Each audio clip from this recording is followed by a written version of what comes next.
இன்னும் எத்தனை நாட்களுக்குத்தான் இழந்து போன விஷயங்களையும் உறவுகளையும் நினைத்து வருத்தப்படப் போகிறாய்? அவர்கள் உன் அன்பை சிறிதும் உணராத மனம் படைத்தவர்கள் என்று நீ அறிவாயல்லவா? அதை உணர்ந்து தெரிந்த பிறகும் அவர்களுக்காக இன்னும் உன் நிமிடங்களை செலவழித்து உன் வாழ்க்கையின் சந்தோஷத்தையும் நிம்மதியையும் இழக்காதே. உன் மனம் ரணத்தால் கொதித்து போயிருக்கிறது.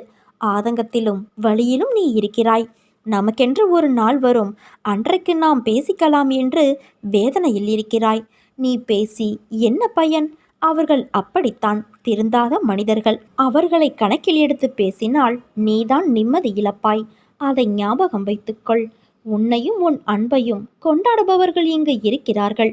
அவர்களுக்காக நீ சிரி, அழு, வருத்தப்படு, உதவி செய்.